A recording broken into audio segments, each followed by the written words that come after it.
फकरुल्लाह। फक्र है जनाब। तुम पेरिस वाले खेमे में जाओ, तुम्हें पेरिस में पढ़ना है। जी जनाब।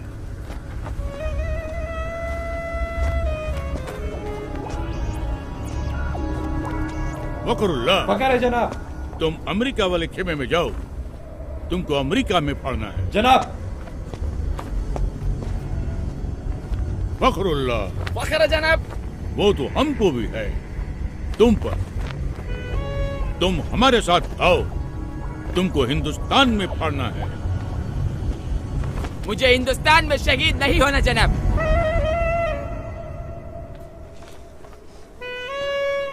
वहाँ पहले ही बहुत आतंक है। एक साथ 2 बम फट जाए तो दूसरे की खबर वही दबा देते, ताकि जनता में अखरोट पैदा न हो। अखरोट नहीं बेवकूफ, आक्रोश। बाकी का टीआरपी नेता ले जाते। मुझे तो इंटरनेशनल न्यूज बनना है। Love in Paris, americano. खामोश।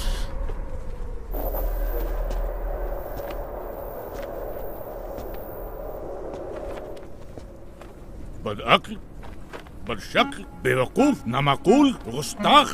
इसके लिए तुझे अंग्रेजी सीखनी चाहिए थी, काफिर की औलाद। अब तुम 2 ही जगह पढ़ सकता है, या पाकिस्तान या हिंदुस्तान। हिंदुस्तान जनाब। अल्लाह, सुभान अल्लाह, बरकतुल्लाह, इंतामुल हक, अल्लाह, ओस्मा बिन लादेन, अल्लाह। आओ मेरे साथ।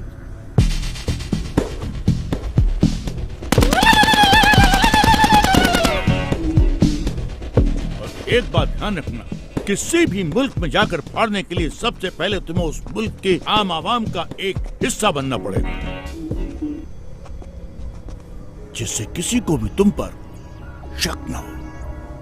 इसलिए सबसे पहले मैं तुम्हें एक सच्चे हिंदुस्तानी जैसा बनाऊंगा, और सच्चे हिंदुस्तानी जैसा बनने के लिए तुम्हें हिंदुस्तान की तवारीख यानी कि हिस्ट्री और वहां की रवायत जाननी होगी, और वो तुम्हें मैं ना नहीं बताऊंगा, ये बताएगा।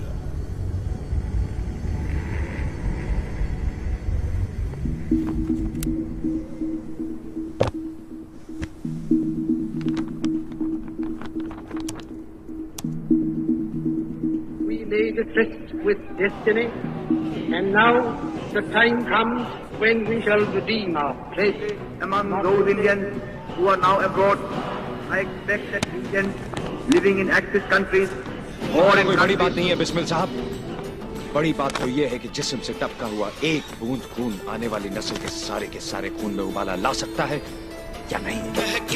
तेरी फिजा में हम बन के हवा का झोंका, किस्मत वालों को मिलता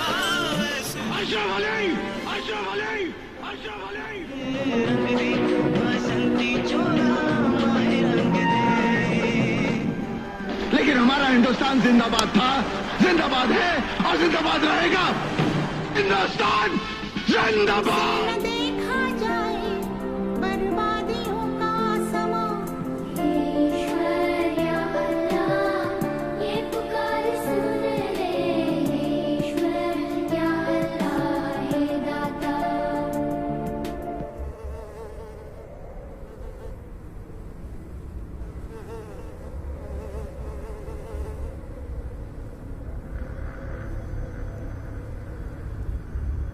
सुभान अल्लाह, अब तो एकदम हिंदुस्तानी जैसा लगता है। कैसा महसूस होता है? एकदम इंसान जैसा।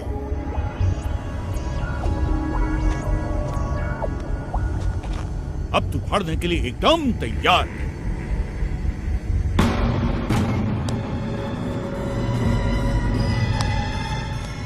जाओ, अब फाड़ दो इसको।